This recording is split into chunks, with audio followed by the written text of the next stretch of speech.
Trey, his name is Clay, his name is Jake, and my name is Mom.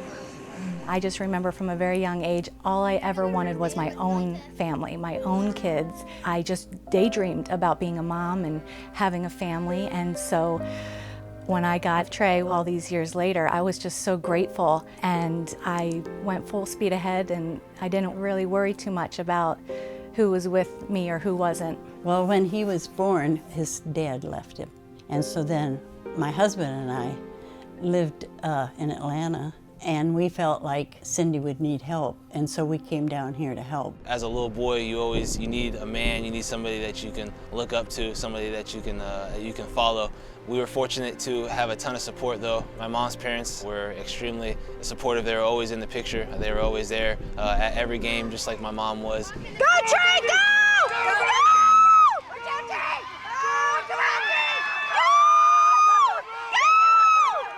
Right now we're at my Pop Warner Fields. This is where it all began, age of 5 years old all the way until I was 13. For the majority of my life, I was always one of the biggest guys on the team. I always played 1 or 2 age groups older. And also the city of Venice, ever since I was a young age, has always been so good to me. They've always treated me so well, and they've always supported me. We have a lot of good crowds, a lot of fans at our games, and they made it a lot of fun.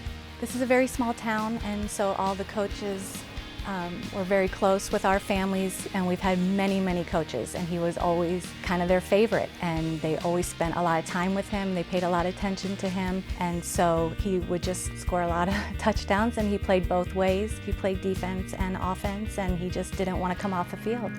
Everything I kind of built myself around, my reputation, was through football. In 8th grade, football was kind of taken away from me for a year because I didn't meet the weight requirements. I was too heavy. I think I gained something like 20 pounds from my 7th grade year to my 8th grade year. Well, we tried to cut weight. We tried to put him on an all-protein diet. So we put him on 0 carbs, and he ended up gaining 12 pounds in 2 months. So we figured he was going to get big, and that was okay. So he concentrated on basketball, and he just played basketball 24 hours a day.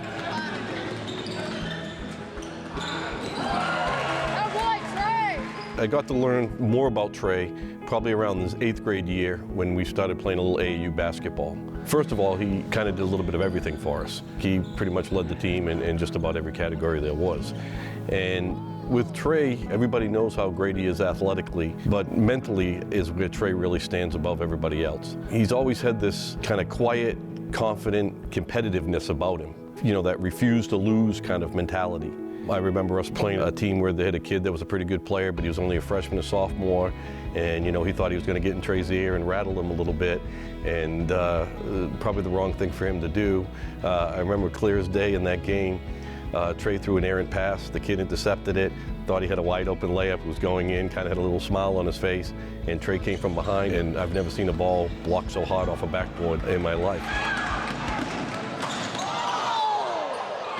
His freshman year, they were 1-9 or something like that. He just can't stand to lose. It was a complete disaster. There was actually a point during the season where I told my mom I want to kind of transfer. I was thinking about it. You know, she was like, I don't think we really should leave. I don't think we should ever quit. You know, you started here. I think we need to finish here. And then Coach Peacock got the head coaching job and said Trey's going to be our starting quarterback as a sophomore. And Coach Peacock is the reason that we stayed at Venice High School. Basically, I got the head coaching job, and I told myself that you know, if we're going to lose a football game, we're going to lose a football game with our best guy with a ball in his hands. So we made Trey the quarterback. I didn't know if the kid could throw, if he couldn't throw. We were going to go how he went. You know, what was scary at the time is we didn't have a backup quarterback. It was him. You know, he couldn't come off the field. And one funny story is that we're playing a team, and his whole shoelace broke, and the flap of his cleat was just flapping around. And I said, can you give us a second to get him a new shoe or tie a shoe? And the ref said, well, put your other guy in. I said, well, we don't have another guy. Some of my best memories and some of the things I'm most thankful for that Coach Peacock did was just how genuine he was. He really ingrained in me, you know, to work hard, never giving up, no excuses. That's one of the biggest things that he taught me. He just never let me take a play off. I truly believe that we're still getting points from Trey Burton and what we established those first couple of years, because we were pretty dominant. He kind of put Venice back in the map and put us back to where we need to be. You know you're committed to Florida. You're definitely going out there to see the guy that you'll be following the footsteps of one day, right? Yes, sir. That Tebow guy. I heard he's pretty good. Average quarter. You're much better. Burton fakes the handoff, and sweeps off to the right, keeps the ball, running to the right, getting inside the 5, and down to the goal line. He's in! Touchdown! Oh my!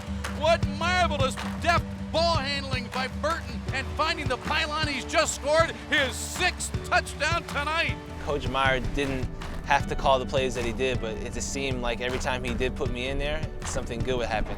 I didn't know pregame, I was gonna score 6 touchdowns. No one knows any of those things, but I do know that every time he did give me the opportunity, every time he called my number, I was gonna make the most of it. And I just started crying after the 6th touchdown. It was just amazing, and he touched the ball 7 times and he scored 6 times. There's a ton of memories that I really had on the football field, but probably my favorite and best memory of college was when I met my wife and got married to her and then had my daughter, my oldest, Ariella. Without having a father, I just really worried, about my boys. I never wanted them to be a statistic, and to see Trey commit to someone and to be just an outstanding father, very hands-on, it's just a blessing. And I know that God has blessed him with a wonderful family.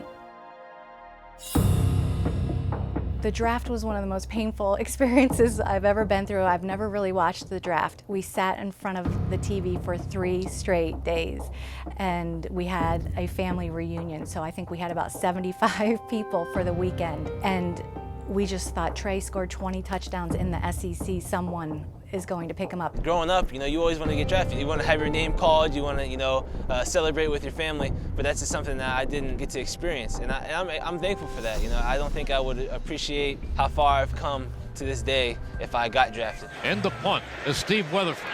It's blocked. It's blocked, and it's going to be recovered by Trey Burton. Burton down the right sideline and in for a touchdown. Another touchdown by the Eagles special teams. I think Trey has a willing spirit, and I think if the Philadelphia Eagles asked Trey tomorrow to switch and play defense, he would say, okay. He's willing to do anything, whatever it takes to play. What's most impressive about him is not that he rushed for 75 touchdowns or whatever his numbers were. I said the most impressive thing is we go on the road, play an away game, he's the last one out of the locker room because he's picking up people's tape. And no one's asking him to do that. His will to win and his sacrifice to prepare to win is so great. He'll do anything to get that next competitive edge to be successful or to win a game or win a championship. We kind of went through it all, coaching him as a freshman, as a 14-year-old kid, and then watching him grow up and watching him go to school and watch him become a young man, and now I look at him, Trey, as one of my buddies. The sky's the limit always for Trey. I think, again, a lot of coaches use the term it, that he has it, and Trey's kind of had it since I really got to know him well in the 8th grade. But as great as an athlete that Trey Burton is, he's even a better person. And I just want to make sure I said that, because he really is. That's the impact he's always had on me, and I think that's the impact he's had on a lot of people.